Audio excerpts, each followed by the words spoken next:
Дорнот аймгийн Матад сум, Сүхбаатар аймгийн Сүхбаатар сумд болоод өрнөд байгаа газрын тосны гадна дотныхонтой холбоотой энэ асуудал дээр хөлсний хэвлэлийн сайтууд нь тэнцтэй бурж ах шиг байна энэ дээр. Тэрийг нь үлгэж аваад нөгөө хідэн тороолууд нь нөгөө нэг лайвч юм гэрднээс авахулаад нөгөө хідэн либералууд гэдэг нэг нь жоохтер кино манай нэгснэх төлөвлөж аваад бүр явж өгч байгаа шиг байна. Тийм болохоор энэ дээр би нэг тодорхой ойлголт өгье. Яг одоо юу болоод ирсэн бэ? Одоо яг одоо ямар юм болж байгаа гэдгийг хэлээд өгье. За энэ болохоор хууль бусаар буусаа гэдгийг одоо тэр сумын засаг дарга аль Дорнот аймгийн Матад сумын гэр Сүхбаатар аймгийн Сүхбаатар сумын засаг дарга ч гэсэн хэлж байгаа. Тэгээд тэр улсууд маань өөрсдөө захимжаа гаргасан энэ нутаг орноос одоо ингээд нүүлгэн шилжүүлэх хөөж гинбүн хөөж болох ийм захимж гарсан байгаа. Энэний дагуу одоо хууль хэлтийн байгууллагууд төрийн албан хаагчдаар ажилласан, цаг дарганд ажилласан байгаа.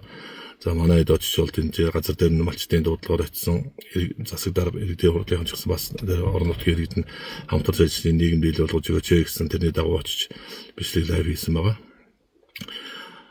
Тэгээд тэрэн дээр нэг буруутгахтаад байгаа юм болохоор яг хүний эзэмшлийн талбай дотор ороод одоо юм үзлээ барилал гэж байгаа явалтай юм шиг байлээ. Тийм маягаар одоо нэг хавуулн хамтраад ажиллаж исэн цагдаа нар маань манай нөхдүүдийг бас 48 цаг саатгуулж баримтжилсан байна. За яг тэгээд өнөө мөний одоо өөрсдөө цуг анхнаасаа ажиллаж исэн усуу тэгээд шалгаад тогтоогод гарах байлгүй дээ гэж бодож байна. Энэ бол мэдээ цагдаагийн байгууллагууд дээр аймаг орон нутгийн удирдлагуудад энэ сайт нөхдүүд одоо энэ баахан хөсний сайтыг хөдөлгөөд байгаа нөхдүүд л одоо бодвол чигүүр өгсөн байх гэж бодож байна. Бас нөгөө захирамж гаргасан ард иргэдийн талд сум орон нутгийнхаа газар нутгийн төлөө одоо зөв шийдвэр гаргасан, шударгаар ажилласан одоо тэр засаг дарганыг бас одоо энэ төр засагаас нь бишгүй дарамжилж байгаа байлгүй дээ гэж бодож байна. Тэгэхдээ үнэн юм нэрээ сайхан энд битээ ажиж хэрэг та нар бол төрийн албан хаагчдаар сум орон нутгата ямар сайхан шударга ажилдаг энэ ард иргэдийн эзэрхийг хүлээн зөвшөөрдөг гэдгийг одоо харлаа үзлээ баярлаа.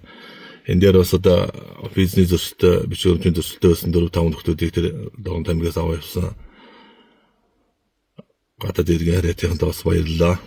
Мөн тэрнийг утга заазуур барьж дайрсан тэр даварсан нөхрийг гадны нөхрийг бас утга заазууртай энэ тэр хүлээлгэж өгсөн тэр нөхөр бас аваа явсан шалгагдж байгаа юм билээ. Энэ дээр болохоор энэ нийгэмд яагаад худлаа сэвэд байна гэхээр одоо ялангуяа дамжин сайтыг би одоо тэнд нэлээд төлхөө ажиллаж өгч бодож байна. Ард иргэд өнөөдөр бензин шатгууны хомсдолтой хэцүү байгаа тийм үү. Энэ дээр нөгөө нөхдөө чи худлаад өрөөлөд өөрсдөө одоо нефтээ олборлоод хайгуулаа хийгээд олборлоод өөрсдөө үйлдвэрлэх гэж яхад энэ нөхдөөд одоо дэмж шантаачгууд очиод энийг боловчлоо зогсоочлоо гэдэг юм уу те үлээс он садаа боллоо гэдэг тийм маягаар одоо сэвлээд ах шиг байна. Огт тийм байхгүй. Энэ бол 1931 дугаар салбар халахгүй менингийн талбайд нөөц багассан. Тэгээд 28 дугаар талбай 31 гээд одоо дахиад 2 аймгийн Сүхбаатар Дорнот аймгийн ингээд 5 сумыг дамнуулаад наадуулж одоо 1.5 сая гэж сая 500 га газар гэж асар том газар шүү дээ.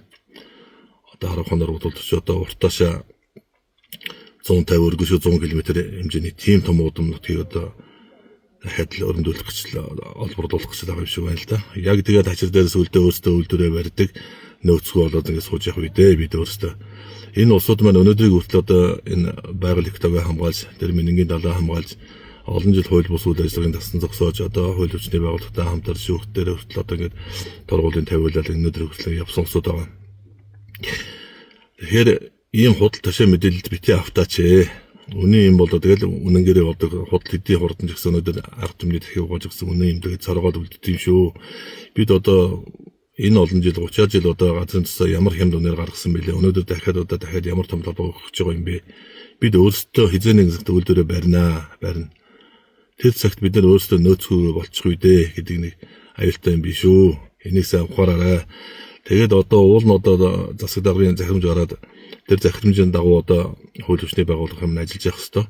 Гэтэл одоо та нарын ажлыг хийж явсан манай хэд нөхдүүдийг одоо бариад төрдөг хамтарч ажиллаж байгаа дөрөнд бариа явждаг ч одоо ямар өчтэй юм бэ? Энэ улсуудад бас бишгүй дарамт ирсэн байж магадгүй гэж ойлгож байна. Тэгвэл хуулиуд адил шударга ажилласаа гэж бодож байна.